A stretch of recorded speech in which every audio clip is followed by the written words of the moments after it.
Is your demanding work lifestyle in need of fire-resistant clothing that can keep up? Well, L4FR clothing should be your go-to for quality, affordability, safety, and style.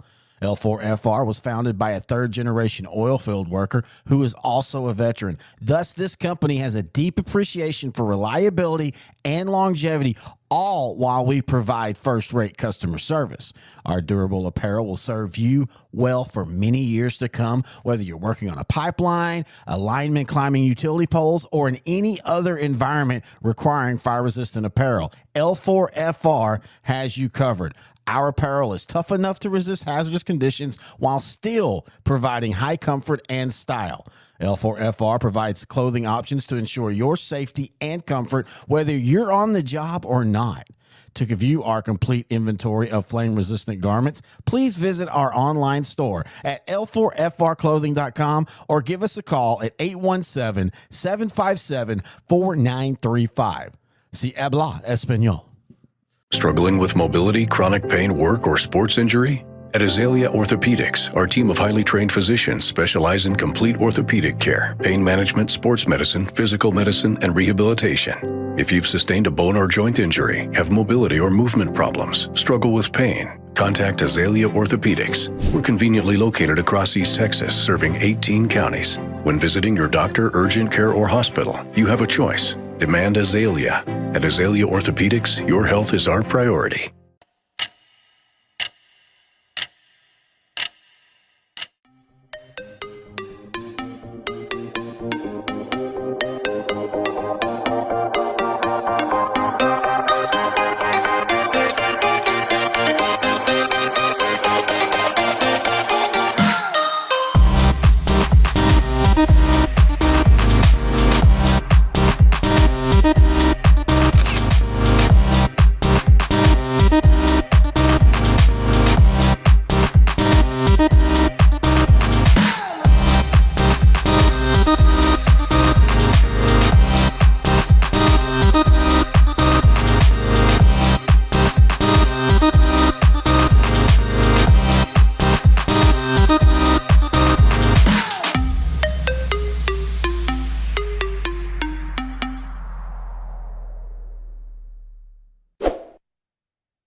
Good evening, everyone. Welcome to NetSN's weekly wrap-up show. It's your boy Brett Swinney here alongside me is KO Kyle Owens, and we got CM Corey Marshall coming in here in just a second, and Vincent Johnson on his way. Kyle, how's it going this week, man? Man, it's going good. Started a new schedule at work. I like it. I like it a lot. I'd rather go in early and get off early than go in late and get off late. So we're glad you're on that different schedule here because now you're like off. You can get home. You may have time to get your stuff together and not be like rushing through the door trying to throw your equipment on and get ready. So I'm sure that's a lot less stressful for you. Yes, and then just like tonight, I was in here about 10 minutes early, but then I had some technical difficulties. Had to get it figured out. We got it all figured out. We're good to go now. All right, and we got Corey and Vince here with us. We got the whole crew here. Welcome, fellas. What's up? I technically wasn't ready, but I guess I'm in. Oh, I'm sorry. What's going on? Sorry. I thought I saw Vince there. I thought you were ready to roll too. So, guys, how does it feel? This is a new thing tonight. For us, this is our first episode, and we are live on some new app that's come out. How does it feel to be live on our own app? We live on the yeah. How about that? Yeah, it feels good, man. I mean, we on the app. We everywhere. Now, I don't know if you guys noticed, but we had a notification to remind people the show come on, and if you click on the link, it will bring you right here. So hopefully we've got some people join us for the first time tonight that now know that we're here, and hope you'll stay with us tonight and talk 4A football. First thing I want to do is remind everyone, though, if you don't have the app and you're like, what's the app? I've got something here for those folks. We can go right here to QR code right here. If you're on an Apple device, QR code, you can scan it right here in the show, and it'll take you right to the app. You can download it. The Android one has been submitted, and we're just waiting for it to be approved. And we'll have that one going as well. And then we'll be on pretty much any mobile device. So it's exciting times here at NetSN. I've got lots of good feedback. And since we've talked about the app, Corey and Vince, Kyle, give us a quick take on your thoughts on the app. It's very user friendly, I think, in my opinion, and it's the Football Friday app is kind of like all big range of all Texas. This is more Northeast Texas and East Texas centralized, and so I like it better because it's more local teams that we cover. The teams I don't care about what the West Texas teams are doing right now. Like, I want to know what our teams are doing, and it's more centrally located where all those teams are there, and it's easy to access. And you got pick'ems on there that you can do. You got weekly polls that you can look at. Like, it's a lot of cool stuff. All the streams, the past streams, you can go and watch too. So I like it. It's very accessible. I think that especially in today's age where digital is growing, that as many platforms as you can be on, the better, I think. So I like it. Awesome. I know we've all talked about it. If you want to hear more about what Vince, Corey, and myself thought, we have an episode of NetSN News, episode 3. We talk all about the app and break down the features of it. So go check that out on our YouTube channel. But fellas, it's 4A night here on NetSN. We're going to preview our 4A. Man, I'm excited to do this one tonight. This is kind of the meat of where we started. We've got lots of 4A football to talk about, and I'm just excited to take a look at these polls. Now, you guys, on preference, you don't know how the polls turned out. I don't know that I really looked at them either yet, and they are live on the app at this time, so you can go to them and check them out. They'll release each week as we talk about them. So I'm going to go and get that pulled up here a second. But guys, it was tougher than last week. The 4A East Texas area has got some really good teams. What was harder for you, the top or the bottom? I thought the bottom was harder. I mean, I think it's pretty top heavy. I mean, you got your 3 or 4 favorites that you think could come out of this region and win state or make a deep run. Outside of that, then it's kind of everybody clumped together. They're really good teams, but it's kind of everybody just clumped together. And so to me, the top 3 or 4 were the easier part than the bottom rest of them. Okay. Yeah. What about you, Corey and Vince? What do you got? I think I kind of agree with Kyle. Yeah. I mean, clearly the top, especially number 1 is, the easiest thing to do was the top. The harder part was definitely the bottom. Okay. Well, what I'm going to do is we're gonna start from the bottom and work my way up. I'm going to go through the poll, and then we'll go over kind of how we voted, and we can argue back and forth of why we disagree, because we're and it's not going to be all the same. I mean, it's preseason. We haven't seen these teams play. We're basing this on last season, what they have coming back, and kind of what our opinions are. So we'll start down at the bottom. We had a tie actually for the 9th position. That was 9 and 10 with Jasper and Van at number 9. Number 8 was Sulphur Springs. Number 7 was Lindale. Number 6 was Center. Tie for 4th was Kilgore and Pleasant Grove. 3rd was Gilmer. 2nd, Chapel Hill.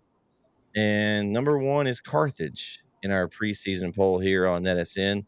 I'm sure we've got some thoughts on that as we go down through. Of course, Eddie's going to be here tonight. We know he's here with us. He's got some thoughts here early with us. Van and Sulphur Springs are the weakest of that group, what he's saying. And Jasper should be behind Kilgore. Okay, that's what Eddie's got. Let's go through kind of how we picked it, fellas. I've got the results here. Y'all may or may not remember who you picked it. I mean, I don't know when you picked these, or Kyle's like, I don't remember. I don't remember. So I'll just kind of go through. We'll start at the bottom that way. We'll start with everybody's 10. At 10, Kyle, you had Rusk. Vince, you had Van. Corey, you had Anna, one of the sister schools, and I had Jacksonville at 10. So it's kind of, and like Kyle said, you've got a lot of different opinions here because the bottom was kind of wide open. I mean, until they start playing, it's going to be that way. I think Jacksonville with Coach Holman is going to have a great season. They're going to contend, and then District 9 for a playoff spot. They're not going to compete for district championship, but I think that 4th spot is kind of open. I think it's between Palestine, Jacksonville, Henderson. You got a couple newer coaches there with Coach Baker and Henderson. You know, Coach Holman's second year at Jacksonville, and then Palestine is just always solid with a lot of athletes. So I think Jacksonville could be one to watch out for in that district making playoffs, because Coach Holman's a great coach. He was the coach on that state championship team with Chapel Hill 12 years ago now. But I think that's kind of why I went with them. What were you guys on your 10 seed there? I went with like them. I was gonna say. Go ahead. I mean, you know, they're in the same district with Sulphur Springs, and you know, so we have to kind of rope them in that, you know, in that area. So, but I mean, the Coyotes they're pretty good. They beat Center last year. You know, I think they're a pretty good football team. So they've jumped some hurdles this past couple of years. So they have to be somebody to contend with. You know, so you got to watch out for them. I went with Rusk because unlike last week, I'm swimming in waters that I can actually, you know, tread in this week. I'm familiar with these 4A teams. I wasn't so familiar with 5A and 6A. So I picked Rusk just because it's one of the teams I'm more familiar with. They made the bi-district round last year, and then they got, you know, 7 starters returning on offense, and that's a really tough district that they're in 8 4A D2 with Carthage, Center, and Van also in that district. So for them to make the playoffs out of that district and have quite a few starters returning, that's why I was looking at and at least gave them the top 10. All right, I mean, I picked Van. I just felt like Van, they started out, you know, being highly respected last year, but they kind of underperformed a little bit, I think. And a lot of that may have been because of who they lost the year prior. So I just look for them to kind of bounce back, and I still think of them as a contender. So yeah, I threw them in there at 10. Yeah, Van, I like that with Vince just because Van's got a lot coming back. They were young last year, and so they've got a really young group. I know we covered them in baseball, and they have a lot coming back. They've got some pretty good classes there, you know, coming back though, as far as, you know, the junior sophomore group from last year. So I think they're going to be a tough. Of course, they'll be tested. They've got, you know, Lindale early, Chapel Hill early, so we'll know what Van's made of in you know, before district starts. I think there. Yeah. I want to correct what I said earlier. I said Anna. They actually got beat by Aubrey. Center got beat by Aubrey last year. It was an A school. It wasn't Anna. It was Aubrey. It was the other sister schools. Yeah. Yeah. I was like, I always get those mixed up. Anna, Aubrey, Melissa. Anna, Aubrey, Melissa. Anna, Aubrey, Melissa. Okay. That's okay, Corey. We'll forgive you this time. It's okay. You know, it happens. We aren't as young chickens as we used to. You know, it happens. Man, I should know. I go every time I go up to that area. I always pass by that, you know, the little area. Anna, Aubrey, Melissa. Anna, Aubrey, Melissa. All right, so we'll let Eddie. Eddie's got Sulphur Springs at 10 on his list. So I mean, solid there for Eddie. All right, so we're gonna move up the poll here. We've got number 9. I had Van at 9. Corey has Caddo Mills. Vince has Kaufman, and Kyle has Palestine. Again, like I said earlier, I like Van. I think their schedule's very tough. They're gonna have Center, Rusk, Carthage just in their district. Then they've got you know, Van and Lindale on the preseason schedule. Just to name a few there. and I think they play. They're the ones that play Pine Tree first game. So that's another. That's step up. That's 2 classes up, or 2 divisions up, I guess, because Van's 4A Division 2, Pine Tree 5A Division 2. So Van's challenging themselves. So I think they're solid. Actually, wow, Eddie, I'm agreeing with Eddie on this one. Van, he has Van number 9. I feel honored that I've picked the same as Eddie here. I must be on the right track. Eddie, you and Eddie can both be wrong, but it's okay. It's very possible. I'm just throwing it out there. Y'all can definitely be wrong. Well, Corey, tell us about Caddo Mills. If you look at Caddo Mills, they've done some damage. I have a question though, Corey. Okay, and you guys remind me what this last year. Corey would not vote for anybody with outside of 30 miles of Tyler, and now he's going for his first 2 poll picks are Anna and Caddo Mills, 2 non-East Texas teams. Yeah. So what are we doing, Corey? Like, you going?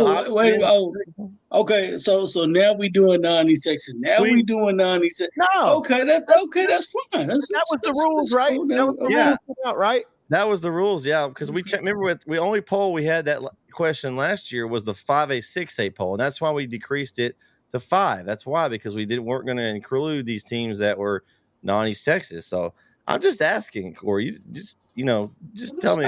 I mean, all of the groups, all of these teams have East Texas teams in their district, so that's why I grouped them in there. So last year we said, okay, Lancaster, and you yet to vote for Lancaster yet. That was our argument last year. Yeah, I was like, that was in the middle of the year. I was like, you know what? I'm not even gonna go there because it was already done, so I'm not gonna vote for them. I was like, just wait till next year. Started with a clean slate. So I'm starting with a clean slate. Okay. That's what it is. Sorry, go ahead, Caddo Mills. I just had to point that out because that was last year. I knew somebody was going. I knew somebody was going to hate. I'm not. I knew the Caddo Mills. I knew the Caddo Mills pick was going to throw everybody. Caddo Mills. Y'all got to be watching. You got to keep up with the football, man. Conrad's pointing you out here. Caddo Mills is in a district with Dallas schools: Quinlan, Ford, Wills Point, Sunnyvale. Wills Point's an East Texas school. Wills Point is an East Texas school. Very the outline on the edge, very close. It's on the edge, but that's just like Terrell. Terrell is Terrell an East Texas school? Listen, Lancaster is not an East Texas school, but we did it last year. So guess what? We're doing it this year. That's exactly what we're doing. Yeah, you see my point. Is it not weird or what? It's weird. Exactly. I proved my point again. Doesn't matter. But that's not make it weird all the way over. My only argument with that is, Corey, we don't cover that district. That's not one of the teams. If you go into the app, do you see that district in their entirety? I don't remember. I didn't go out through. I didn't search the law. Terry said there was not East Texas. So Terry's here watching. He said that's not an East Texas school. So exactly, Wills Point is. That's the line. Like that Wills Point Terrell. That's kind of that line. Okay, all right. I would say Wills Point's the farthest western East Texas school. Yeah. Okay. Maybe. That's not. All right, that's Corey. Not bad. That's not a bad thing. Corey, tell us about Caddo Mills. Then let's go. I'm listening. I don't know anything about Caddo Mills. I didn't research them, so tell me about them. Tough school. They've advanced to the playoffs a couple years in a row. Pushed Gilmer to the brink a couple years ago. Got a great quarterback, good wide receivers. That's not a bad school. Got to watch out for them either way. Okay. Hey, I have a fun fact about Caddo Mills. A couple of years ago, Van played Caddo Mills in the playoffs in Mesquite, and me and Jeremy were doing the game, and never seen this before in football in my life, and we'll never see it again. Van recovered 4 onside kicks in a row against Caddo Mills. They had a terrible first half, did Van. Caddo Mills came out on fire. It was that year that Caddo Mills was undefeated up into the playoffs until they lost, and then but they were a really good football team. But Caddo Mills took like a 30-point lead in the first half. And so Van was coming back, and they had to keep kicking onside kicks, recovered 4 of them in a row. Never seen that in my life. So it's my little fun fact about Caddo Mills. And they have a great mascot, the Foxes. The Foxes? Is there another green fox with the Foxes? I don't think so. I don't really know of one off the top of my head. That's a different one. The Foxes. I'm like, okay, the green Foxes. Hey, I've seen worse. Okay? All right, Kyle, tell us about Palestine. I like Palestine. Kind of the same thing I did with Rusk. It's one of those teams that I'm more familiar with. They didn't have the best season last year, only a 4-6 record, but they made the playoffs, and they have 15 of their 22 starters returning. combined, and they're in that district of doom with Chapel Hill, Kilgore, and Lindale. So kind of the same thing I said about Rusk. For them to make the playoffs in that district, I think Palestine, I think they'll make the playoffs again this year, but you put them in a different district, they may not be the 4th seed in those other districts. I think they got a really good football team. They're just in an extremely tough district. Yeah, they're tough to play against too, because if they get ahead, they run it down your throat. And so if you get ahead on Palestine, you're in good shape. But if you get behind, it's tough to come back. Chapel Hill learned that lesson a few years back. They got it behind in the first half, came out, made some changes, almost came back, but they were just too far behind, because when Palestine gets it, it's just tough to get the ball back. They're a ball control team. So I like that. I mean, nothing wrong. I think, like I said with my Jacksonville pick, I think there's 3 teams there. I think Palestine was a little bit of ahead of Jacksonville Henderson, but I see them two taking a step up this year and being a little more competitive. And because I think a couple of those games were pretty close last year. So that 4th spot to me is just a coin flip. Whoever plays well or makes the least mistakes. So, but I think they're all good teams. Like you said, in that district is tough. So there's not an easy game in that district. It's going to be a dogfight week in and week out. No, and I talked to several coaches at Coach's Clinic, Coach Cochran and Coach Reardon, and that they definitely agree with that. Like, anybody can be anybody, because I asked for teams they're looking for, and they basically were like, we're looking at everybody. Athens has been kind of at the bottom, but maybe Vince will have some inside tips on Athens this year. He had a few last year. Maybe those will come to fruition this year, because Coach Harold and them always are competitive as well. So, I mean, top to bottom, just no nights off in District 9 4A Division 1. All right, Vince, you got Kaufman. Tell us about Kaufman. Terry's got a little information on Kaufman here for you. He's got a quarterback that's a junior, coach's son. We know how those are. Yeah. Well, Kaufman, I like Kaufman. They got beat by who did they lose to in playoffs? China Springs, I think. But I think they finished about, at the time when I was looking, I got my book over here, but I think they finished about like 8-4 or something like that, or maybe 7-5. But I think it was 8-4. They look good, obviously. I think they're in their district. They're probably the top contender in their district.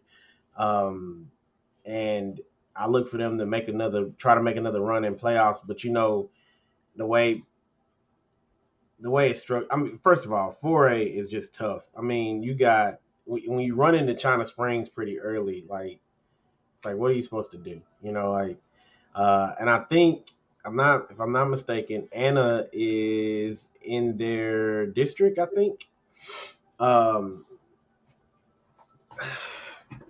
I just like them. I think they're a great team. Who was that said that? Terry. They got a good quarterback coming back. I expect some great things out of them. I did put them at, where were they at, number 9 or number 8 on my list or something like that. Number 8. Yeah, number 9. Number 9. Yeah. So they've got Sulphur Springs. They're in there with Anna and Sulphur Springs. Vince. Yeah, but I think they're tougher than Sulphur Springs to me. So, but that remains to be seen. So Vince, I have a question. You said they're tougher than Sulphur Springs. Mm-hmm. You voted for Sulphur Springs as 8 in your poll. I did. Yeah. Oh, you know what? I should have switched them. Is what I was supposed to do. I think I got confused because I in my head I had Kaufman. That's why I said number 8 at first. I guess I just switched it. But either way, it's okay. 8 or 9, it don't matter at that point. I was going to the next line, and I'm like, wait, there's Vince with Sulphur Springs. So yeah. we'll go to the number 8, and I'll let you go first since you're already talking about Sulphur Springs. Sulphur Springs is also a good team. I have, and again in that district, I think Kaufman is going. I feel like Kaufman is going to top everybody out. Last year, I believe the reason in my head I had Kaufman over Sulphur Springs was because Kaufman beat Sulphur Springs last year, and I thought it was pretty convincingly. Hey, I may have to look that Eddie's up. coming at you with some numbers here, Vince. Kaufman is projected to go 4-6. Who told you that?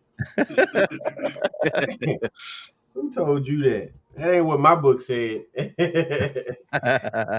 Nah, but yeah, I still think Sulphur Springs is a good team. I don't think they're better than Kaufman though, in my opinion. I may have got them mixed up in my poll, but I wanted them over them just slightly. They're still a competitor, obviously, but I think their hurdle is going to be Kaufman, and like you said, Anna is in there too. Anna is going to be at the top of that, so they're fighting for second. All right, so I got the number 8 picks. Of course, Vince had Sulphur Springs. I had Palestine. Corey has Kilgore, and Kyle has Van. Palestine again, like Kyle just said, they're going to be right there. That's why I have Jacksonville and Palestine kind of ranked here. I do think those two, with possibly Henderson fighting for that 4th spot. They're in a tough district. They've always got good athletes and good speed, and they're a dangerous opponent because if they come out on you, they can get ahead. Like I said, and they're tough. Kyle, you got Van there. Tell us about Van. Well, to touch on Vincent's point earlier when he was talking about Van, they had a good year last year, but they had a lot of injuries. Injuries really riddled, and I know you could pretty much say that with any high school team, but it just seems like Van got bit at key positions last year at key moments with some injuries, but still made the playoffs. Coach Moffitt always does a great job over there with the Vandals, getting them ready to play. They're going to play you tough every week. It's not going to be an easy out to beat Van. Yeah, it's Chapel Hill. Yeah, exactly. So I think they're going to have a good season. I really like what Van's doing. They got 8 starters returning on offense. Jackson Moffitt's going to be playing quarterback this year, coach's son. So yeah. I think he'll be able to run the offense well. They're going to be hurting on defense. They lost Bo Barton. He went to Rice, and he was all over the field for their defense. So they're going to have to replace some holes defensively. But I think Van's going to have a good team this year. I think they'll make the playoffs again, I believe. Yeah, they're really young, and like Kyle said, they have a lot returning. And anytime you can have a coach's son as your quarterback position, that's never a bad thing, because he's usually, that's a lot of extra game film time, probably at the house. You can just kick back and watch film and just break it down. And he's probably grown up on the sideline, so yeah, he's probably been reading defenses since he was a kid. So yeah, I think that's a key thing for them. And like their district is tough. I think that district, though, kind of the 4 up top are kind of just, I don't say way better than the rest of the district, but I think they're kind of ahead of the bottom. I think there's a clear-cut top 4 in that district. So, all right, Corey, let's move to you. You got Kilgore 8. Tell us why. Pick them 8. I mean, no research, no pun intended. I think they're returning a lot of guys. A few guys on their team. I just don't think they'll be as strong as they were this past year. Okay. All right. I think, of course, it's Kilgore, so I think they're going to be talented. I don't want to nitpick them. Honestly, without thinking about it, I don't want to. It's hard for me to rank anybody in the district at this point. I think majority of the teams are going to be talented. And that's the thing about it. Everybody's going to get better. Eddie's talking to you, Corey. I'm not looking at Eddie because I don't want to talk about it. But it's like I said before. Every team's going to get better in the district. I thought Palestine was probably going to be the scarier team, one of the dark horse teams, the scary team. But Kilgore's got they got a lot to prove. Kilgore and Lindell's got a lot to prove this year. I don't think they're as loaded as a lot of the teams are. I think Jacksonville's pretty decent. I think Palisade's going to be pretty good. It's going to be an upset somewhere in that district. Okay. All right. Let's move on up to number 7 here. We got me and Kyle both had Sulphur Springs, and Corey and Vince, y'all had Lindell. So we had a split 2-2. Kyle, you want to talk about Sulphur Springs, and I'll chime in with you. Yeah, I think Sulphur Springs is kind of on the uptick this year as well. They got 7 starters returning on their offense as well. Coach Faircloth, I believe either last year or year before last was his first year there. So kind of a new system that they're trying to install over there in Sulphur Springs. They got their quarterback coming back. They made the playoffs last year.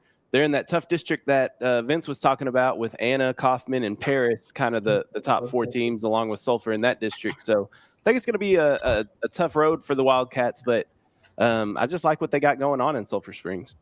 Yeah, they're in a tough district, in a tough region, because of course they're going to line up over there against, China Spring and that district, that other district of doom per se, with Stephenville and I think there's somebody else over there. Alvarado. They played Dallas Carter in the first round last year and only lost by 4, 37-33. So they played Dallas Carter really hard in that first round. But yeah, you're right. They're China Spring, like you said, Kaufman, they got to go through. Yeah, Alvarado, China Spring, Stephenville, and La Vega, all in the same district, and they're in that same region. So it's tough. You're going to go through that region too. Yes, Solana, right. So that's just a tough region to go through. I think, again, I'm with you. I think they battle Anna for the district championship. I think they're right there. I think just for what they've got coming back, I think them and Kaufman and Anna are above. I like them kind of right there between the two for me, but I think Silver Springs will be tough. Coach Vince and Corey, y'all got Lindale here. What do you got with Lindale? I mean, Lindale is Lindale. They had a tough beat last year with finishing third for the district, and it wasn't really close. It was Chapel Hill's and Kilgore's race, but again, Lindale is still a good team. They're well coached, very disciplined, and they get after it on defense. So I really do like Lindale, and I like their defense. Offensively, they do have some weapons too, but I think number 8 just number was it number 8 or number 7? Number 7. Number 7, yeah. Yeah, I had him 7. I'm trying to remember it all in my head. I got it I got a photographic memory of it. Where's your diagram? Where's your diagram at, Vince? I didn't create no diagram, man. I kind of just I went through my book and I put it in the system and everything. I didn't write nothing down this time. I don't have no chart for everybody this time. We need a chart. We need this chart. The chart today. I don't have the chart of madness. You gotta add a pen. I wait for for the playoffs for that. I'll say that for the playoffs. So we got Eddie's got them at 8, so that's pretty close. Yeah, he's pretty close. Yeah. I think Lindale is a good team. I mean, honestly, I think they're a really good team. I think where I put them at is pretty solid. They're gonna make some noise. I don't think they're ready yet to display the kind of dominance they had a couple of years ago with the big tailback that they had back then. But I think they're gonna make a little noise this year. So yeah, I got them at 7. Well, I'm gonna bring in our guest expert tonight real quick before I let Corey on. He's our Tyler Paper correspondent. Mr. Brandon Ogden is joining us here. Brandon, what's up, Brandon? Brandon. Using the term expert loosely. Hey, we need some expert knowledge here. We got Corey that's picking Anna and Caddo Mills and teams in the DFW area. We need you to reel him in. I'm mesmerized by Vincent's backdrop. Oh, Superman. Yeah, Superman. I always got to keep that in somewhere. All right, Brandon. So I had Brandon make a poll of his own, so he could kind of compare where he's sitting and as far as where we are. So we're sitting at 7 right now, Brandon. So give us your 10 through 7 there, and why you went with who you went with there. I went Sulphur Springs at 10, and then that last spot I was deciding between Sulphur, Van, and Liberty Isle. Okay. And then but Sulphur's they had all 3 of those teams had a pretty good season last year. Had kids back, but I don't know. I just went with Sulphur there. Palestine at 9. they've been a consistent playoff team that they get fourth every year, but they're in that loaded district that has represented that region 3 years in a row now. And then the year right before that, they went to the third round. So I think, and they got a lot back. I think they're knocking on that door, and they're the team that's given Chapel Hill the toughest game every year.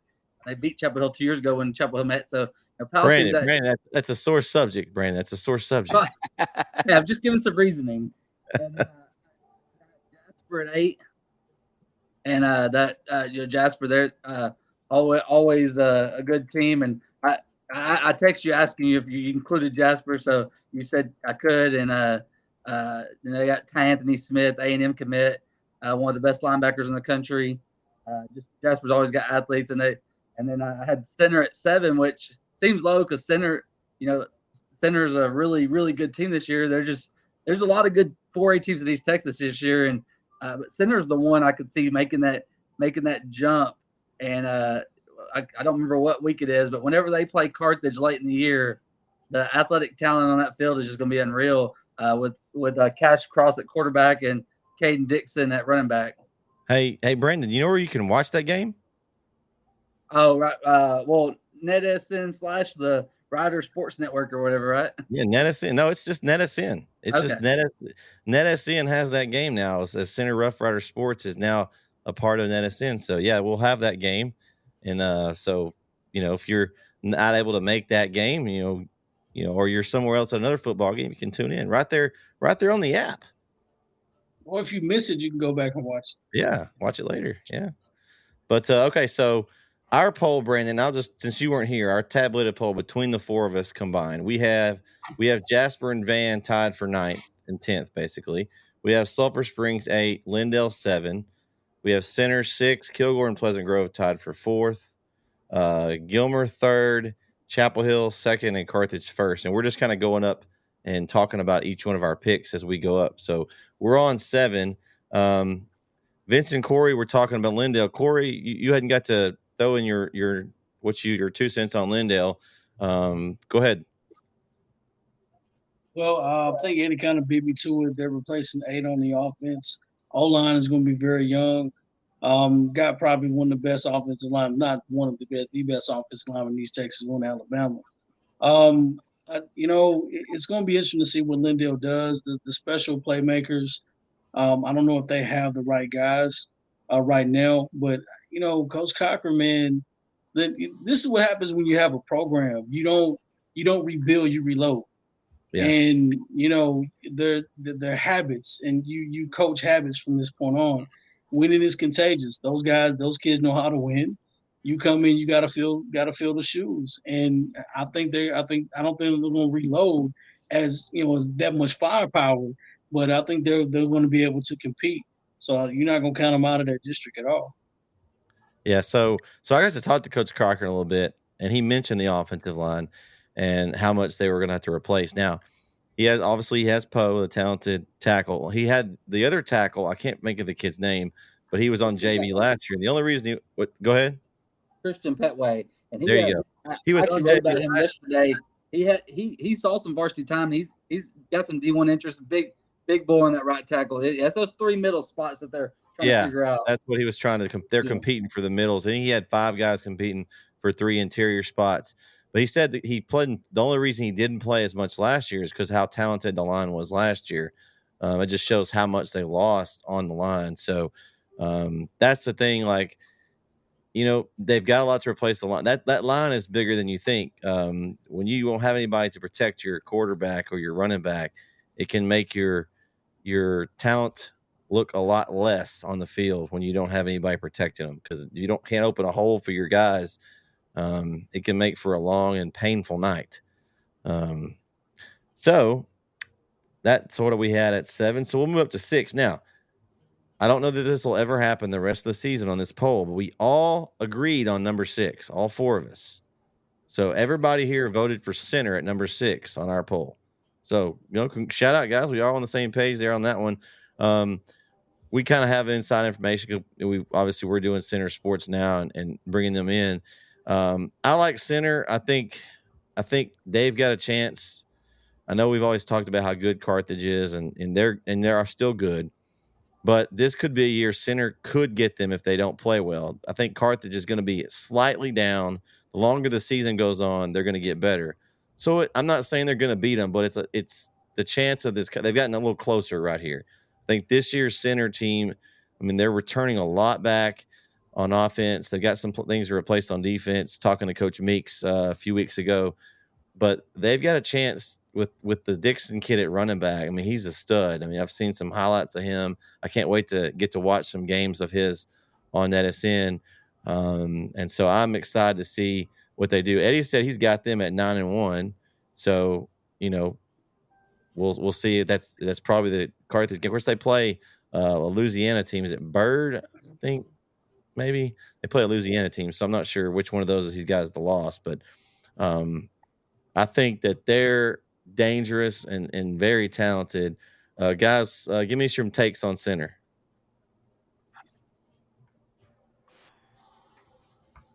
Okay. Well, I didn't know where to start first.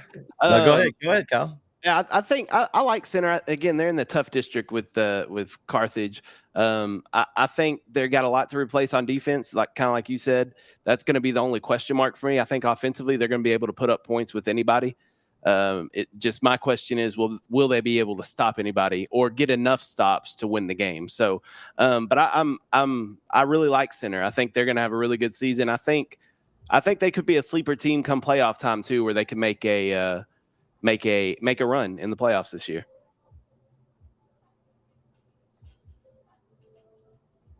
All right. I like that. I don't know if we were on a show when I said this. Maybe we were just talking to the center guys, but I told them, I said I would love to see them beat Carthage. And I think that they might be able to do it. They might be able to pull it off this year and just kind of shock them. So, I mean, and they're part of the family, so I got to give them that respect too. So, I dropped them in at number 6. So here's all I was going to say. I'm not going to disrespect them. They play North DeSoto, by the way. North DeSoto is that's who it is. Thank you, Corey. I'm not going to disrespect anybody. And we said this, and I made a little joke about it last time. I was like, Carthage wasn't as good as they were, and as they've been in the past, and they just went undefeated the year before, right? That's the stupid for you to say. However, Center did play them better than anybody else played them last year, pretty much, besides Gilbert, right? And you know how good Center is. You know how good, Carthage is. Carthage is like the East Texas Bama, okay? Let's call it what it is, And they just keep rolling. They do everything the right way, for some reason, on the field. And so I just, I'm rooting for Carthage this year, man. I really am. I think they're one of those teams that could possibly go 9-1. They could possibly get an upset along the way. I'm rooting for them. They were tough last year. They made it deep in the playoffs. And, I mean, for a team like that, they always have great athletes. You can never count on a team with good athletes. So hey, shout out to Center. So Corey, are you saying that because I'm saying Carthage is not as good because they lost players, I'm not very smart? Is that what you're saying? Because they did lose some players. They're going to take a slight step back. They have to put it. They're going to be playing a sophomore quarterback. I know it's a coach's son, but he doesn't have very much varsity experience. I'm saying he may be better than Cuff, but Connor Cuff was a 2 or 3 year starter for them on offense, and you lose your. Wait, what are we talking about? We're talking about center, right? Well, no, he said that Corey took a shot at me because I said Carthage was taking a step back. He said anybody that was taking Carthage was taking a step back. I don't know. I guess I missed that. You did say that. I said that Carthage a couple of weeks ago. I was saying that Carthage was not as strong as they were. Well, they're not. A few years ago.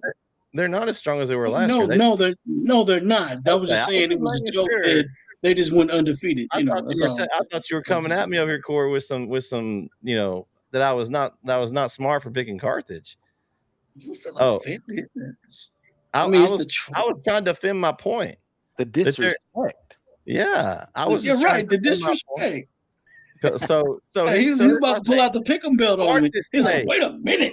And that's not me saying Carthage is bad by any means. I'm not. They're really good. They're probably Yeah. they're ranked number 1 in our poll for a reason, but they're not the Carthage of last year or the year before. I think they're going to take a step back. Over time, they may be better, but right now, I don't think that they're as good as they were last year because they're going to have they're only bringing back 11 stars. They lost half the starters, so they're going to have to replace them. Of course, they're going to have some. And like Eddie said, Carthage was not able to bring in transfers this year, so they had a couple. They had at least one kid that transferred in and went back, and so that was a big deal. The Dangerfield kid transferred over to Carthage, and then he went back to Dangerfield. So. That's my only thing. I'm all in with Carthage. I think they're still good. I just think Center. I know they could have gotten them. This is the year that Center, Pleasant Grove, Gilmer, those guys could get a piece of Carthage this year. They better get it right now because they're going to get better as Surratt's son gets better. They're going to get better because I think the running backs. I don't think they lost. They got 3 running backs back, I think. So the running back game will be good. So they'll probably rely on the run a lot. I mean, it'll just be a different team without Connor Cuff in there. I mean, he's just been kind of the consistent factor of Carthage for the last 2 or 3 years. So that's my only thing. So that was my defense, Corey. I think I'm not saying they're not good. Carthage is still going to be very good. I just think at the start of the season, I think they're going to have, and I'm sure Coach Surratt's going to have them in form by the end of the. We know how that goes, but early they're gettable early. So if you get them early, you never know. All right, Brandon, who you got at 6? 6 I had Lindale because I had Lindale and center switch. But it was at Lindale, Kilgore, and center I had all about the same. It was just like a kind of flip a coin for 5, 6, and 7. Okay. And then but yeah. So. Okay. So how off was I, Brandon? What do you think about Carthage stepping? Is it going to be? Do you think they're going to be a little bit? Are they going to be better already at the first year? What do you think? I mean, it's Carthage. They're never going to be down, and then they're going to be right there fighting for a spot at AT&T every year, no matter. Because at Carthage is more about, it's cliche to say this, but at there it really matters. It's more about the name on the front than the back there because, I mean, you said, they had Connor Cuff the last 2 years. Before that, they had Kyle Horton, who's at Tulane. Before that, they had, Gunnar Cap, Sidarius Blackshear, Anthony Morgan. They've had the quarterbacks just keep coming there. Yeah, they got good teams. I'm just saying there's no reason to think Jets is going to be any different. Oh, he'll be good. I'm not saying he's not. I'm just saying, it's a first year starting job for him. So it's going to be, he's young. So but they still got a lot of weapons in a lot of places, and it's Carthage. It's what they do there. Yeah. Well, if you can't throw, you run it to your all-state running back. And my only argument with that was, if there's a year to get them, you better get them now because they're only going to. With him at the quarterback, they're only going to get better the next 2 or 3. So how many years have people said that in the past 16 years? Yeah, that's true. Right. And you've only got them. You've only got them 7 times. They've won 9 of those. Yeah, it's very true. But I think Eddie will agree. This Pleasant Grove has got. And I'm sure we'll get to them on the board, but this is they've got a lot of seniors coming back. This is a senior laden team, and they've got, if they're going to have a chance to get them, this is their year to get them. As far as with the group that they've got now. So, but yeah, I don't think Lindale's bad there, Brandon. I think I do think Lindale takes a little bit of a step back with that line and on both sides of the ball, and they're not. Like Coach Cochran said, their depth is their problem right now. I think he said they've got to build some depth, and so talking to him, that was his concern. It wasn't that he had the talent; it's just he's kind of going to be not as deep as he has been in the past right away. So he's got to build some of that up. So, but yeah, I have no argument with them right there at 6. Moving up to 5. Speaking of Lindale, Kyle. Your alma mater, you got him at 5. What are you thinking of the Lindale Eagles? I want to hear from the Lindalian. What do you got in Lindale?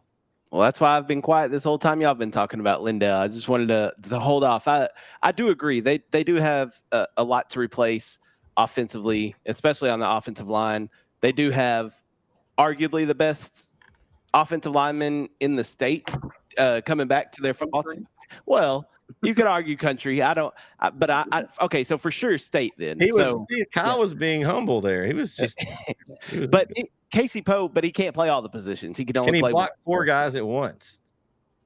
I don't think so. Maybe. Depends on the ref.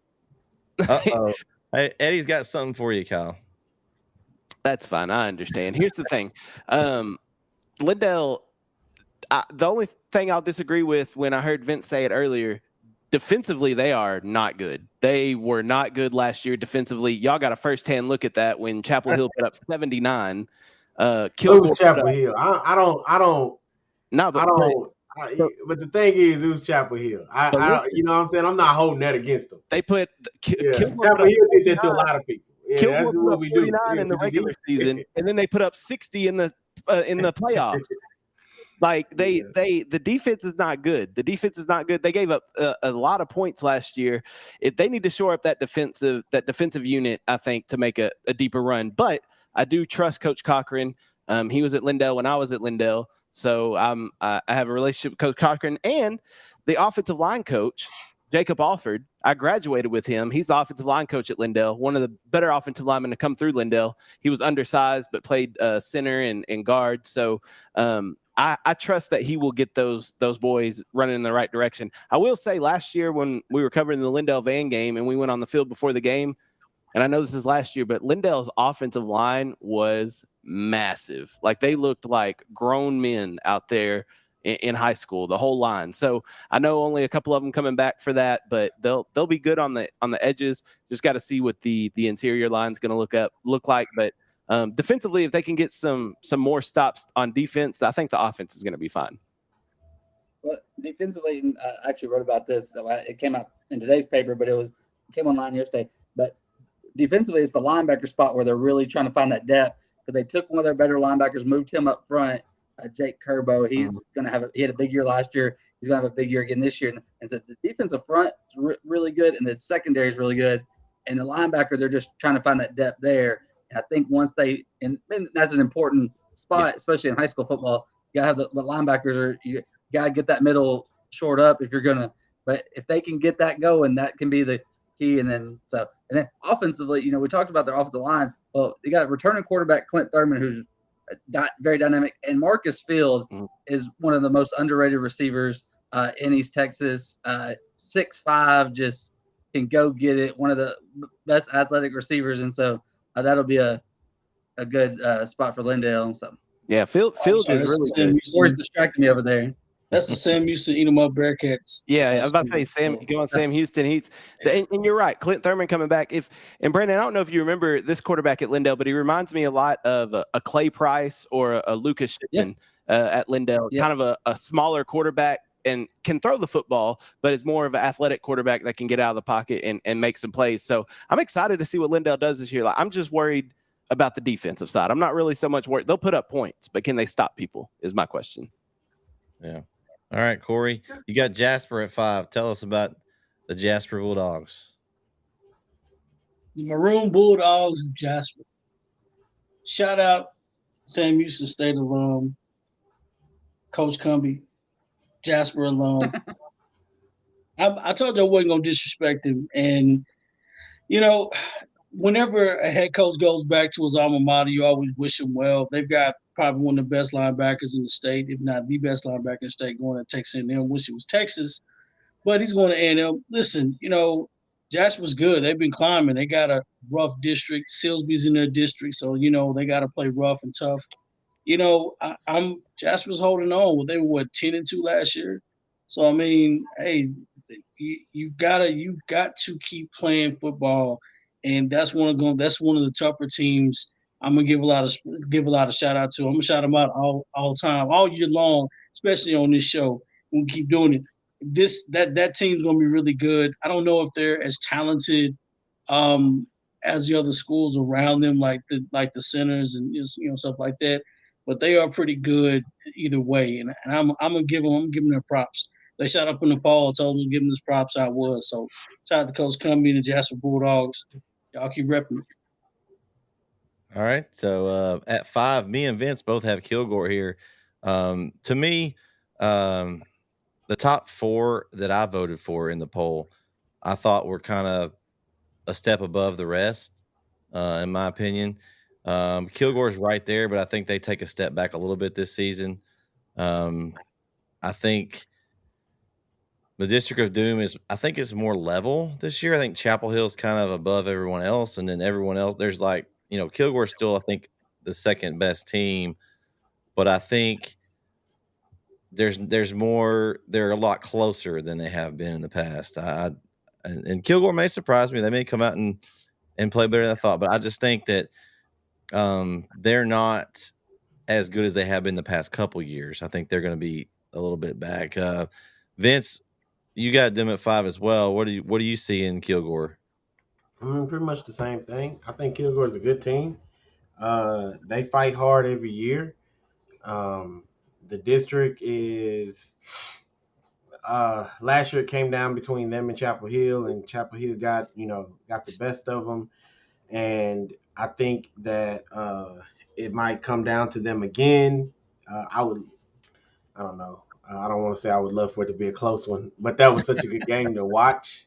It was so intense. So, and that's what I go to games for, is that feeling, of who's gonna pull this out. That's the whole point of it all. Is to see teams rise above like that. So when the game will be in Chapel Hill this year too, the district finale, week 11. So I think they deserve that number 5 spot. I mean, they're a hard team to go get over. I mean, they're tough. Yeah, Eddie's got them projected 7-3. All right, Brandon, what you got there at the 5 spot? I had Kilgore too, and that, like I said, I had it kind of them Center and Lindale was always kind of about the same, and because that's always just always with them and Lindale in the same district, and it's normally a really good game fighting. They either facing a lot of times facing district and then facing the playoffs. Some combination of Chapel Hill, Lindale, and Kilgore meet in the playoffs. Most of the time, you play 2 of them. So. Yeah, but Kilgore, it's be interesting to see what the running back. Every year they crank out a running back that runs for 2,000 yards. Last year it was Isaiah Ross. Before that was Davin Ryder. We'll see who it is this year. And they got one of the best DBs around, and Zaylen Stoker. He's a pick machine back there. So and they got some real good dudes up front. Braden Nelson, some others. That's why their strong suits are offensive line, that and their secondary. So. You got a strong offensive line. You can just throw a running back there, and he's probably going to get 2,000 yards at Kilgore. So. Yeah. Okay. All right, we're going to move up to number 4, and again, like I said, I think we all were pretty in consensus. I think actually all of us had the top 4 the same. We just had a different order of them all. And that was kind of the point. I think Kyle mentioned it earlier about the bottom being the hardest part of the poll. I think it's top heavy. The top 4 were kind of, I mean, you honestly right now could, just order them in any 4, and to a point, I don't think anybody would argue with you why you could right now, because you just don't know how it's going to turn out. But we'll go starting with number 4 here. We got Kyle has Kilgore. Well, actually, Kyle, you have Kilgore here. So who did you not have up there? I didn't put Pleasant Grove in. Sorry, Eddie. Here's the thing about Pleasant Grove. No, here's my reason. Here's my reason. I'm just not familiar enough with them. I don't know anything about them, so I didn't include them in the poll. That's the only reason. Man, that's my only reason. Eddie will definitely be sending emails or some tweets. He'll inform you about them now. Hey, I get it. They're gonna be good. Look, I feel you though. I feel you though. Last week I was talking about junk that I didn't know anything about. So this week I made sure that I know about my teams that I'm talking about. I don't know anything about Pleasant Grove. I'm not. What's that mean? What's that mean by Shacker's? Like I wasn't familiar with your game. Yeah. Sorry. Oh yeah. Yeah. I'm sorry. So hey, Eddie, can you send Pleasant Grove stats to Kyle Owens at netisn.live, so that way he'll have those for you. You'll have the best stats ever for Pleasant Grove, Kyle. So you can be informed about them as Hey, let me give you some Pleasant Grove real quick. They got Eddie's son, Caleb Hackelman, who's going to Oklahoma State. They got Jalen Bordley, who's one of the. I mean, they got Tori and I went blank on his last name, but Pleasant Grove's got dudes, and that them and Gilmer every year is going to be a throwdown, and then then they'll beat So- Carthage in the playoffs too. So Kyle, I respect why you didn't vote, because if you didn't know, definitely. but I guarantee you will from now on, because Eddie's not gonna let you live I'm this gonna down. keep them off the poll all the year now, just because. Ask Vince about that. There you go. Yeah. Hey, Eddie Disrespect. didn't forget about last year. He was tweeting Vince before the season was starting. I mean, he says 7 D1 players, Kyle. So I know they're a good team. I understand that. I I realize they're a good football understand, team. Kyle. But I'm not going to put Hey, them. Hey, listen, don't weird. I'm not Hey, familiar. don't get pressured by Eddie, man. That's Don't how get you get pressured caught by up in Eddie. stuff. That's how you get caught up in stuff. I'm You not don't know, pressured. you hush. That's what Exactly. you do. You don't know, you hush. all right, so Exactly. Kyle, you have Kilgore 4. Tell us why Kilgore's 4 for you. I think Kilgore and Chapel Hill are going to be battling for that district championship. Out of that district, Kilgore played Chapel Hill really tough last year. Dang near made the state semifinals. It was a really close game, a 3-point loss to Chapel Hill in like that. So I think Kilgore's gonna have a good team. I think Chapel Hill's the better team of the district, but I think Kilgore will be right up there with them. Can I record that and play that back later? Sure. It's a great day when we have a Lindalian on and he says Chapel Hill's gonna win. Why would I leave Harmony off the poll next week? That makes no sense. Get on. Get on. That makes Get no on. sense. I don't Get on. So why would I leave them off? I don't know. That's interesting. Okay, so all right, so we got Harmony. we got let's see, who am I? Me I have Gilmer. Corey, you and Vince have Pleasant Grove number 4. Go ahead and tell Eddie why you have them number 4. So I'm interested to see. I got tired of Eddie getting on my nerves about Pleasant Grove. Hold on, let me address this. First of all, I'm a grown man. I don't have to tell Eddie anything of the reason why I picked anything. First and foremost. Secondly, I picked Pleasant Grove because they are the top 4 in this area, in this region. They are very good. 7 D1 players, great offensive line, great coach, brand new facilities. I think they're getting a brand new weight room and locker room and everything else. So, hey, that's all I'm gonna say. Pleasant Grove is definitely number 4 on this list. Those other 3 schools are top tier. Let's just say the other 3 schools for what we're talking about. Go ahead, Vince. I had to put that. Nah, I just said I had to give them their credit. Eddie wore me out about Pleasant Grove all last year. I got tired of hearing it, so I was like, you know what, I'm gonna put them up there. I'm gonna wait on the fall too, though. But I'm gonna wait on the fall because it's coming. It's coming. Man. I'm gonna be right there. Man, See, I'm not wishing on Pleasant Grove's downfall. No, I just I'm don't know playing. anything. I set them up. on the They are fall. a great football team. Man, I mean, Vince- we're not saying, hey, gonna this go ain't like we hard saying when Pleasant they Grove fall ain't off. gonna win it. hey, Hey, Vince is gonna have his voodoo doll out and like a Yeah. Pleasant Grove football player. He's gonna be like Yeah. poking them and stuff here. He's trying to like, Nah. oh, Hey, But they're a good team, though. They are a good team. I gotta respect them for that. And like you said, Respect. 7D1 starters and great coaching. I mean, what else you want me to say? Like they're dope. They're just a good school, man. They got a lot of good things going for them. It ain't just the players; it's the coaching too. Like Corey also said, they get a new facility, man. They got things going. They moving on all cylinders. So I expect them to do some big things.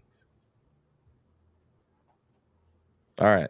I guess see, I have Gilmer number 4. Reason being is they're good, but I think the 3 teams above them are better. I mean, honestly, it's not anything against Gilmer. I think it's just of the 4 teams, I think Gilmer's the weakest in my opinion. We'll see week 1. Gilmer hosts Chapel Hill. It's going to be probably one of the games of the week around the area. Actually, it is the game of the week. Kyle, aren't you going to be there? nothing's been released. Possibly. Yeah, so I know we have Timpson Beckville as well. That's a huge one, week 1. But on a Friday, I don't know if you get any bigger than that one. So, we'll see right away where Gilmer and Chapel Hill sit for sure that week 1. You also have Carthage and Kilgore week 1. So this poll will shake up a little bit. You'll kind of know exactly where everybody lies. Not that everyone's going to drop just because they lose to a good team, but we'll kind of know where those big ones sit. But just to me, Gilmer's good. They're on the Carthage level. They're kind of like kind of like Carthage in the aspect where they just kind of reload every year. And so I think losing Llewellyn's they're gonna drop just a little bit. But I think they're still going to be a solid team, and it's going to end up being Carthage, Pleasant Grove, and Gilmer right there. Probably whoever wins that region is going to be your state champion, or a very good possibility of being that. So I think that's more of the reason why I picked Gilmer here, is not because they were. It's just they weren't. I don't think they're as good as the other three ahead of them, and that's just flat my opinion there. Brandon, where are you sitting here with this 4 spot? I pick Gilmer 4, but I mean, you could probably toss them on a hat and pick them out and be right, because we'll find out a lot, because like I said, Gilmer plays Chapel Hill week 1, and they'll play Pleasant Grove at least once, maybe twice, and so and then they'll play Carthage. One of them or both of them will play Carthage, so it'll all sort of stuff out. But I got Gilmer at 4, but you can't go wrong. You can put them at 1, but I'd say 2 through 4. You could not be wrong if you put them there. So, yeah. Okay. All right. Number 3 here we got. So let's see. Vince and Kyle have Chapel Hill 3. Corey has Gilmer 3, and I have Pleasant Grove 3. Vince, you and Kyle have Chapel Hill 3. Y'all, you two go ahead first there. What do you like from the Bulldogs there at 3? Bulldogs are returning with a lot of starters. They got a lot of guys coming up. Great team, great coaching. I mean, literally, I'm gonna be real with you. 1, 2, and 3. Honestly, this really comes down to Gilmer and Chapel Hill. Carthage, I just had to sit aside and say, Carthage, they the king of the mountain. They're not going nowhere. I'm not even gonna pay attention to that till somebody knocked them off, And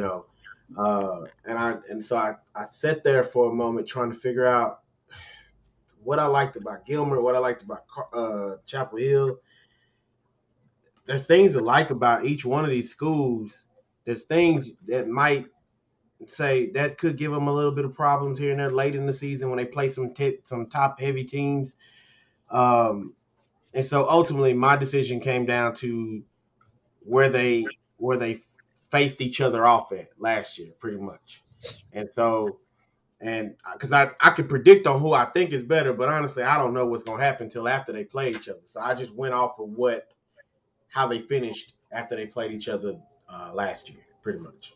That's how I did it. I think Chapel Hill's the best East Texas team in 4A Division 1. I think they're going to represent East Texas. I think they'll go to the state championship this year, in my opinion. I think Brisbane is a hell of a player. So is Ricky Stewart. The only reason I put it behind Gilmer, just for me personally, is because Gilmer, just to me, has to go through Carthage, and Chapel Hill doesn't have to do that. But in the first week, those two will swap. If Chapel Hill beats Gilmer, then I would put Chapel Hill above Gilmer. I mean, it's hard to tell going into week 1. It's a good thing these two teams play each other week 1, because we'll get a good barometer. Game, but a good idea. So this is very subject to change after week 1. But I just put Chapel Hill there. I want to throw this out there, Kyle, while you're talking about 2-3. You might as well just had a BCS playoff matchup with your top 4, because you got Carthage and Kilgore was your 1 and 4, and you got Gilmer and Chapel Hill as your 2-3. So that's going to help you seed your teams there. Exactly. That's why I did it. You know what I mean? No, I think and Eddie made a good point here. Chapel Hill early in the season last year had a problem with turnovers. That was a big issue that Chapel Hill had. If they can cut down the turnovers, then there's no reason that they won't be in Arlington at the end of the year. I mean, they have the team to do it. Mm-hmm. All right. So next up we got, let's see, Corey, you have Gilmer. Tell me why Gilmer's 3rd on your list. I don't think Gilmer's better than Chapel Hill or Carthage. Gilmer's consistent. Like I said, they're a program. These top 4 schools, I'm just going to be honest with you. I'm a homer. I'm a Chapel Hill guy. Pleasant Grove, Gilmer, Carthage all have programs. They all have consistent programs, and they've been consistent for the past 10 years. and they've been growing and growing and growing. And they know what the standard is. And so, as far as talent goes, I didn't vote it based off of talent. I voted just based off of just that consistency there. Gilmer's going to do what Gilmer does. Watched a lot of film on what they did last year. A lot of times they took some punches early in the game, but later on, eventually they end up bending their will to a lot of other opponents and teams, and that's what they do. They play mistake-free football, and that's not anything you have. That's not talent. That's just coaching. That's just guys knowing what the score is. Guys knowing how to play the game of football. They know what the game is, and you don't get that by youth. You get that by a program. They know how to win football games, and that's a football program. Knowing how to win, when to win. They don't get up and down based off a turnover. You can turn the ball over 5 times, doesn't matter. But if they come back and win the game, that's what matters to them, and they play that way. So that's just good program football, man. That's why they're number 3. Okay. Well, I had Pleasant Grove 3, and I don't want to sound repetitive, but it's kind of like the Gilmer one. Like Pleasant Grove is an amazing team, but it's that question: can they get over that hump? And that hump has been Carthage. I know Eddie is hoping that happens this season. His son's a senior, and good luck to them this season. But again, it's Carthage, and like I said earlier, if you're going to get them a year, Pleasant Grove's got a lot of seniors. Carthage lost some players. Will Carthage be able to reload? They have in the past. We have to assume they probably will, but could it be a year that Pleasant Grove gets them? Like Eddie said, Carthage is their kryptonite. It's kind of like that team that stings you. Gilmer kind of feels probably the same way, Eddie. There's a lot of teams that Carthage is the kryptonite of them. I was about to say Carthage is kryptonite for a lot of teams. They are, and so I think that's the thing. Like, there could be a state title game in 4A Division II in that region. Whoever comes out of that game has a very good chance of running the table. Now, it's not a guarantee. There's still other good teams around the state, but it's Beast Texas. The 4A and below. I feel like that we have a team in every region or every division that's got a legitimate chance of making that run. And so I think Carthage and Pleasant Grove, I think it's going to be a good game. I'd love to be at that game when it happens because I think it's going to be a classic. But, I just think right now, if I'm just picking off of what I know and what I've seen in the past, I've got Pleasant Grove at 3. Brandon, what you got? I have the same thing, and I'm all kind of going. I got to dip out, so I'm gonna run down my top 3 real quick. Yeah, go ahead. Grove. I had Pleasant Grove at 3, and I kind of went over why a while ago. They got just loaded everywhere. They got Kari Johnson at quarterback's a stud. They got just Jalen Bordley's a stud on both sides of the ball. Just dudes everywhere. Then I had Chapel Hill at 2. I hadn't talked about them much yet, but we know they've been to state semifinals 2 years in a row. They lost some players, but they got a lot back. They got D1 talent all over the field. They just between Demetrius Brisbane and Ricky Stewart and Javen Mayfield and Day Ross, Cameron Kelly. You can just keep naming them.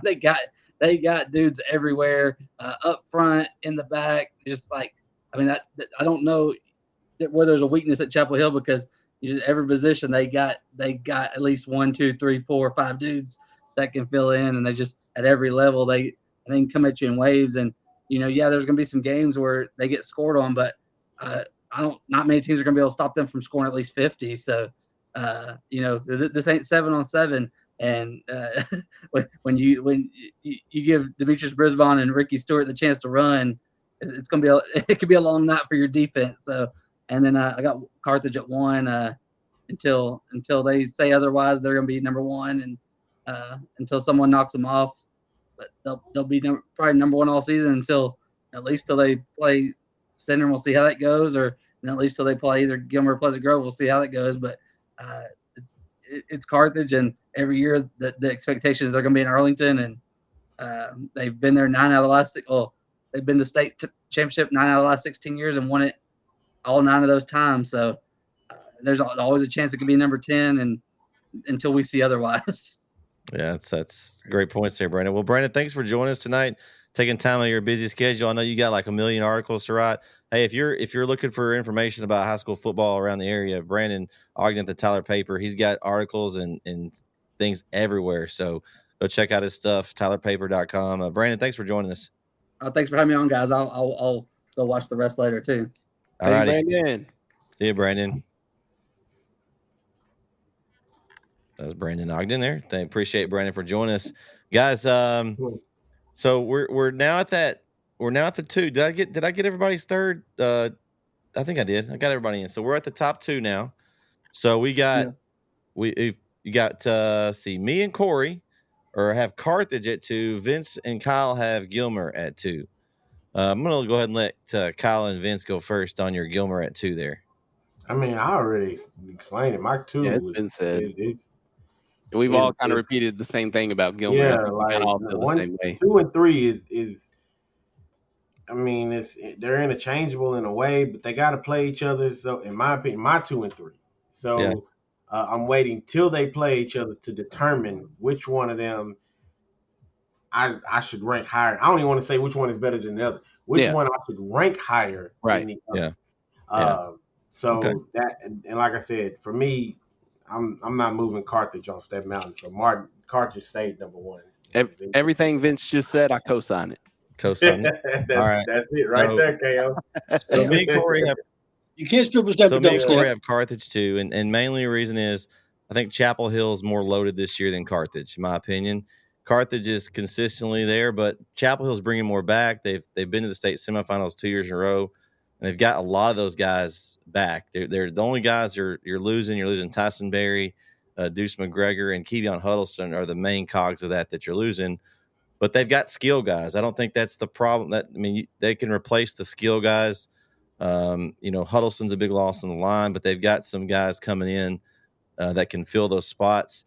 I just don't see Carthage. To me, they may be right there with Chapel Hill, but they're in 2 divisions. So honestly, you rank 1-1, 1-2, they're not going to play each other. So I went with Chapel Hill just because, and it's not because I'm from Chapel Hill. I honestly think Chapel Hill has more coming back than Carthage. And to start the season, they're going to be better. Chapel Hill has as many games played in the last 3 seasons as anybody in the area without winning a state championship. You got 43 games in the last 3 seasons that Coach Reardon coached. And he talked about that when I interviewed him at their coaching school. Like, they've got the most experience for non-state team, probably close to in the state, having going that deep. So that's why I'm going with Carthage at 2, is just because I just think they have a more to replace, and they're going to have some more questions to answer than Chapel Hill will right out of the gate. So that's my argument. Corey, go ahead. Okay. Gotta take my toothpick out. Oh, he's getting serious now. He knows toothpick's coming out. Carthage at 2 because Carthage is at 2. No disrespect to Carthage. I think Chapel Hill may be the most talented team in Class 4A. I'm not just being a homer. Watched a lot of games, and I've actually went and watched a lot of film over the summer and stuff, and did some research on some teams. I just hadn't did any name dropping. I look at the full body of work and not as individual players. But of course, we're homers here, so we know a lot about Chapel Hill. I'm not just gonna throw any names out there at this point, but it's a program-defining moment for those guys. Kilgore has a program where everyone knows what Kilgore does. Pleasant Grove has a program. Lindale has a program. They've been building a program for several years. This is a very big year as far as a program-defining moment for Chapel Hill. They're very young, but they have a lot on their shoulders. They're a very experienced football team. Like you said, they played more football games than most teams have played in 3 seasons in 2 years. And you've got a starting quarterback that's been out there for the past 2 seasons, 1 full season as a starting quarterback. The other one was, a quarter of a season. If you think about it, it's a lot on this team, a lot on this young team, but it's a program-defining moment for this school, for this team. And winning the state championship, you say it early, you want to win state, but it's going to take a game. But I think they're the fastest team in the region here. I'm gonna say this, and I'm just gonna get it. I'm gonna get off my chest. The week 1 game against Gilmer will define their season for me. That'll let me know exactly what type of football team. If they go to Gilmer and it's like 50-0, I rest my case. They have nothing to prove. they go the rest of the year and they did what they're supposed to do, because that means that team is locked in and loaded. You don't go to Gilmer and blank them like that. Not saying that it will happen. I'm saying that is the mission. That team is very talented. That's a goal that you want to go to them. You know what? We didn't play our best last year. Let's go to Gilmer. Let's put on 50 and then just walk out. Let's play the sub the rest of the half. They're not better than us. Let's play the sub. That's how you know that team's ready to play football. And I'm looking for that type of response from that program, from that team, because this is that type of year that they have. So I'm putting them up there, a lot of expectations, but I think they're ready for it. And I think mentally they got to be prepared. It has nothing to do with talent. It's all in between the ears. I like that. So, and of course, ours are flip flops, so we can talk about the ones. I mean, me and Corey have Chapel Hill at 1, and Kyle and Vince have Carthage at 1. And again, like I said a while ago, they're both in different classifications. Technically, you got Division 1, Division 2. They're not going to play each other, so you could put them either way. I'm just looking at some things that I've heard and talked about. So I got to talk to Coach McFarland a little bit this week at school, and he's telling me this year that Code Blue defense is going to be locked and loaded. He's thinking under 20 points a game this year. He's saying he's got some dudes they're going to turn it up. So that's what I look to see. We know the offense. They're going to put up points. Chapel Hill, if they can stop people, and I know Kyle kind of said this about Lindale, but Chapel Hill for sure, if they can stop people, then they're going to be hard to beat, because what's going to happen is, last year they got off game 1, Gilmer turned the ball over 7 times. It's hard to win a football game like that. And so, but if they can stop people, you have better chances, because they do tend to still have those mistakes that pop in, and that's what's going to get them. But if the defense steps it up and is able to turn some of those turnovers and able to hold maybe to field goals, to 4 and outs, those kind of things that can save those mistakes, it's going to be tough to get them off the field. Because with the Brisbane Stewart backfield, you've got Kelly and Mayfield. I mean, you're talking about D1 talent. While I go with Pleasant Grove, you got 2 classes worth of guys. You got D1. You got 2 SFA commits, which I don't know if they're even classified as D1 now. Are they? Are they Division 2? SFA. Everybody always moves around. They're in the back conference. This big major. Okay, well, right now. All these schools move around all the time, Corey. I mean, it's still weird that they don't play Sam Houston. That's, to me, that's still strange. But anyway, so with all that D1 talent that they've got coming back, I mean, it's just hard not to pick them. Now we're going to get to see a lot of them. Vince and I are going to be in some calls. Keith's going to be doing some calls there. But you're right, Corey. Week 1, I mean, the first 2 weeks for me are key. And I think Coach Reardon said that when I interviewed him. Because last year, they let the Gilmer game week 1, they let that beat them in week 2. They came out flat against Van, and Van took advantage of them. And like Kyle said, Van's always going to play tough. So you can't come out, they were still sulking about how they lost to Gilmer week 1. I honestly feel like that was the case. And just they laid an egg in Van, and Van came out and beat them. So those first 2 games are that not only are they big games, they're revenge games for Chapel Hill, because those are those trying to revenge a couple of losses from last season. They came out highly ranked in the state, and they lost those first 2, and they were out of the state polls all of a sudden. So that was a big hit in the mouth. Guys, I know you guys hadn't really talked about y'all's yet. Kyle, what are you and Vince? What are you guys thinking about the 2 teams? What 2 teams? Carthage? Yeah, Carthage and Chapel Hill. Between the 2, are you kind of like with us? It's just basically they're Division 1, Division 2. You could go. Yeah, I mean, yeah. I think one's the best team in D2, one's the best team in D1. Can we do like a preseason game and let them face each other? So like no. Put them we don't want to get my hurt. I want a fantasy game. Like those are the kind of games I like to see. I wish they could do that kind of stuff. So we got the polls. We're all pretty close. I mean, there's the bottom. We're kind of, there's a little bit to go. I think as the season goes, we'll kind of know what some of these teams are. I'd like to go down and just do a quick over each district, and let's just pick who we think is going to make the playoffs. Most of these are going to probably be pretty easy. We'll start with the Kaufman district. I think first, that's the one we talked about earlier. They had Sulphur Springs, Kaufman, and Anna. I think those 3 we all kind of talked about those, or those are locked. Who are y'all thinking at that 4 spot there? That's going to be the district with Paris. I got Paris at 4. Paris. Yeah. So that's a pretty good. I like Paris as well, Kyle. I think that's a good one. They're kind of on that fringe spot because that's a tough one to match up against because they're gonna be matching up, moving over to the eastern area. So, all right, we got District 9. Of course, we talked about this earlier. This could be actually a toss up. To me, it's Chapel Hill and Kilgore still are the best 2. I think Lindale's a step back behind them, and I'm gonna say, and this may shock you guys, I like Jacksonville to step up and make that 4th spot. I know it's going to be between them and Palestine, and I know some of you may disagree. I like Coach Holman and what he's doing in Jacksonville. They were really close last year on a couple of games. They could have gone either way. And I just think that this is the year Jacksonville makes that breakthrough. Yeah, I got Chapel Hill, Kilgore, and Lindale at 3, and then Palestine at 4. I think those are the top 4 teams. I hear what you're saying about Jacksonville, and I think those bottom 3 teams are going to be improved. Like we said earlier, there's not going to be an easy week for any of these teams.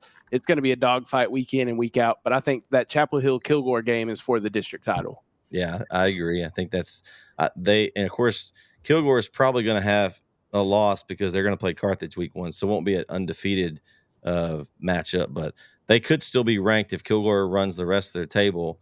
It's possible it could be a top 10 matchup there last week of the season. Palestine is district runner. Oh, Corey. Oh, that's okay. Okay, so what's your order? So what's your order then, Corey? I'm not picking an order. We're picking an order. We're picking an order. Give us an order. I'm just saying Palestine. It's just a prediction. Palestine's number 2. So I'm assuming you got Chapel Hill 1. I really don't know who's going to be number 1. I don't because the district is loaded. I don't think Pastine's going to win the district, but I think they'll finish number 2. I think the district championship is probably going to be out of Chapel and Kilgore again, and from that point on, I don't know. So at least give us who you think is going to make the playoffs. District favorite. Who's going to make the playoffs then? If you don't want to give us an order. Lindale, Chapel Hill, Palestine. Okay. Vince, what do you think? Lindale, Chapel. I mean, the first 3 are Lindale, Chapel Hill, and Kilgore. I mean, maybe Jacksonville. Okay. No Athens this year, Vince. No inside information. They gotta learn to finish in district. Okay. They gotta learn to finish in district. Okay. So. All right. Well, if you got any inside information on them, let us know. We need to know this stuff. I'll let you know when some information come up. Okay. Yeah, good authority. All right, so we'll drop down to D2 then. We'll look at those. We got we're gonna look at District 7 because you guys wanted to look at that one, so we'll take a look at District 7. That's the Gilmer, Liberty Allo, Spring Hill, North Lamar, Pittsburgh, and Pleasant Grove. I got Pleasant Grove, Gilmer, then Liberty Allo, and that 4th spot. It could be between North Lamar and Pittsburgh for me. I'm going to go Pittsburgh in that 4th spot. But that district is really top heavy, especially the top 2. Liberty Allo didn't get any respect from me this past year. I didn't vote for them at all this year, but they're a very good football team. So out to Liberty Allo.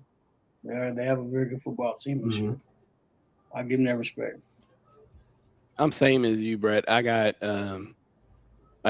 Pleasant Grove winning the district. Pleasant Grove and Gilmer will be for the championship. Gilmer at 2, then at Liberty Allo at 3, Eddie, and then Pittsburgh at 4. You have Pleasant Grove not making the playoffs. If I don't know anything about Pleasant Grove, I don't know anything about Liberty Allo. And to your comment next week, disrespect. To your comment about next week, Hooks won't be in my top 10 for 3A either. Sorry. Oh, watch out. Well, Hooks folks are going to be all over. They left after Harmony beat them in the playoffs. I talked to a couple of them. They're supposed to be coming back, so we'll see. We'll see. We'll see. Well, Harmony and Hook play week 1, so we'll see if they come back. Yeah, we'll see. I guess they're true. All right, Corey, what do you think there? Who you got making playoffs in this district?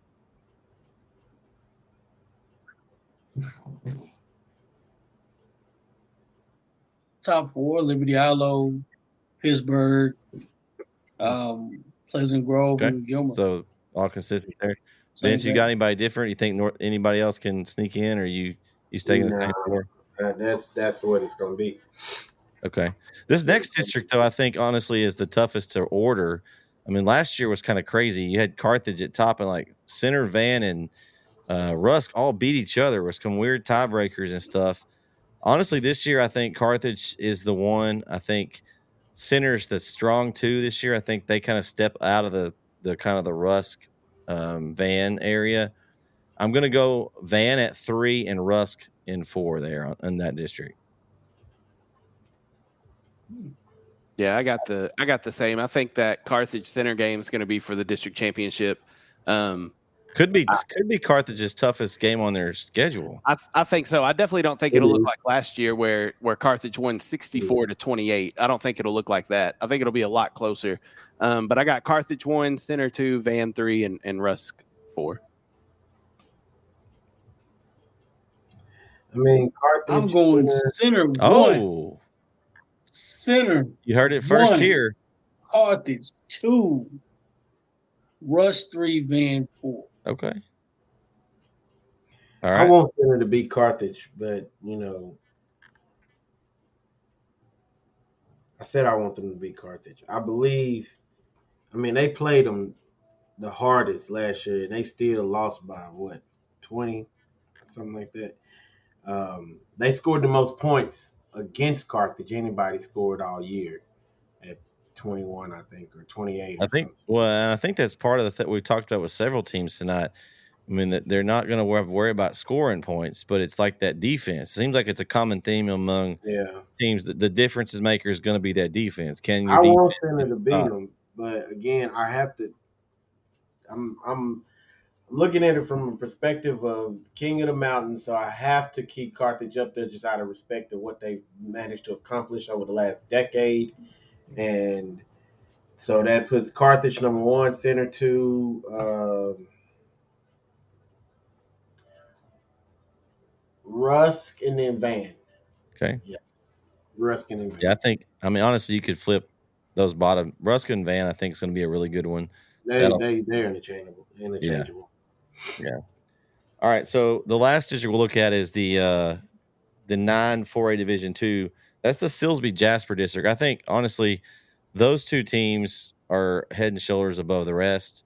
I mean, you talked about it earlier. I like Jasper. I think Silsbee's a solid 2.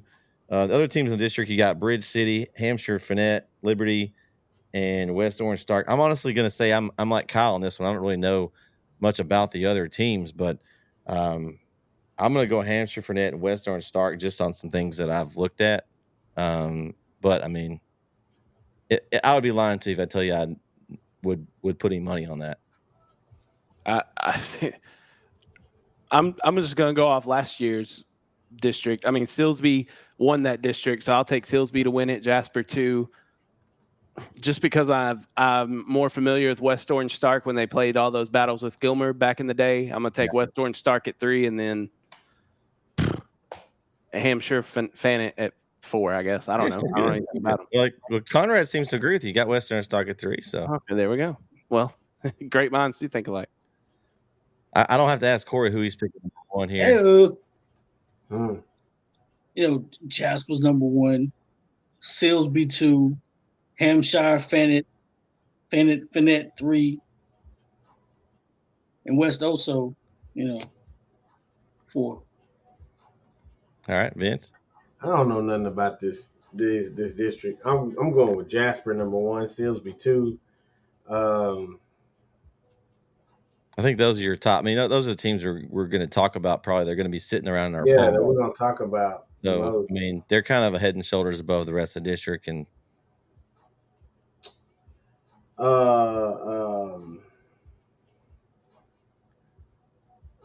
you just slip a coin.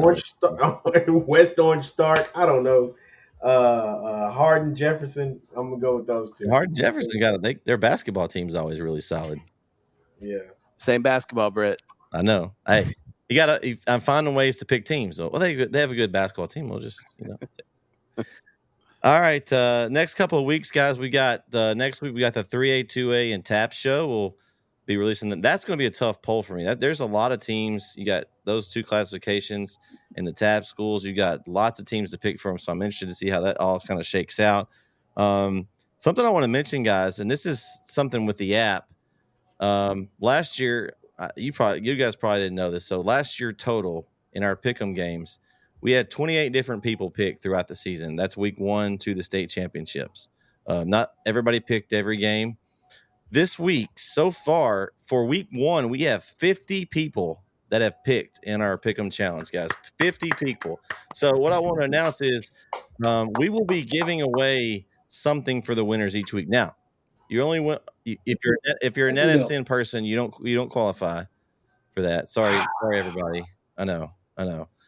Pick'em belt. You got to No, give away the no. pick'em So belt. every week we're gonna have so if you can only win once. So you win week 1, you can't win week 2, 3, 4, 5. You only can win 1 week, but you still are eligible for the end of the year. We're gonna have some kind of end of the year total prize. So you got to make sure you pick every week if you're picking your games. Again, we'll be talking about those on the wrap up show every week of how Corey's theories did or didn't work this week.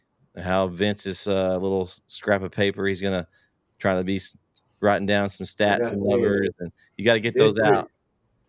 Kyle's gonna madness. Hey, Kyle's gonna have all this inside information now because he's working at the TV station, so he's gonna have all these. He's gonna have these cheat codes on us now, so he should be having. Not for Northeast Texas though. Well, not for Texarkana. I'm sorry. Oh well. That's okay though. That's okay because there's. I'm playing up the heel character right now. I'm getting into my heel character for Eddie. We're gonna call you Professor KO tonight.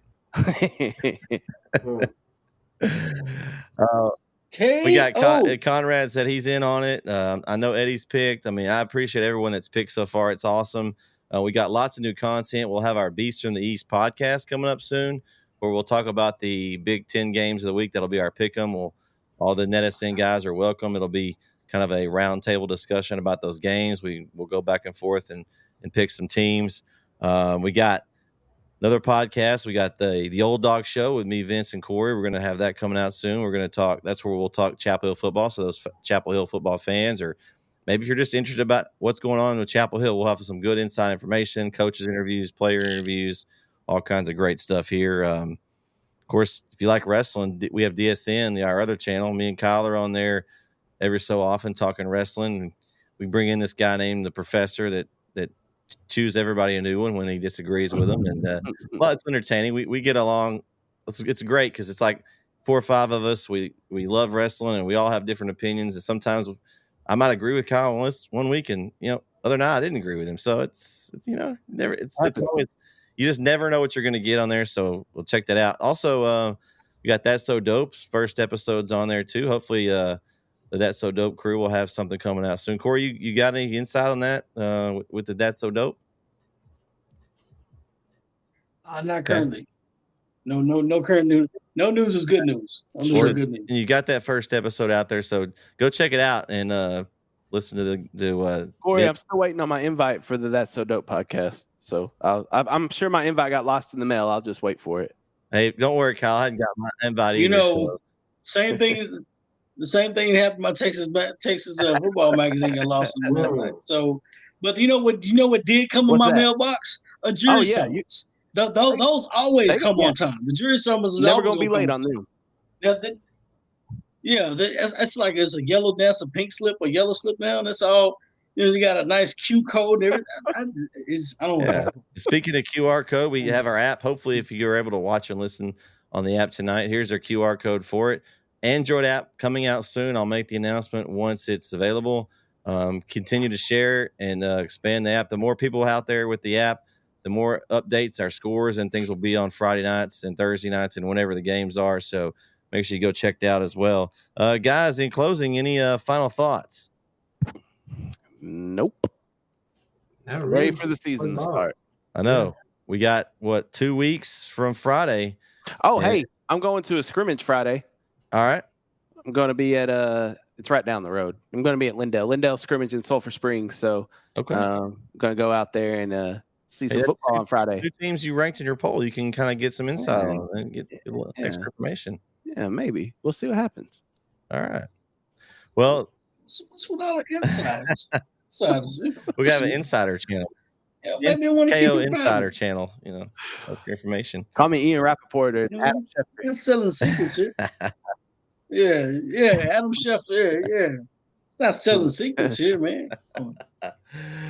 Oh, that's going to do it for tonight's show. I'd like to thank everyone for tuning in and watching. Thanks, Brandon Ogden from the Tyler Paper, for joining us. For KO, for CM, for Vince, I'm Brett. We'll catch you next time right here in the Weekly Wrap-Up Show. Next Wednesday night, 8:30 p.m. Set your alarm. Don't forget. We'll tune in next time. Everyone, good night, everyone. Peace. Damn, Karen.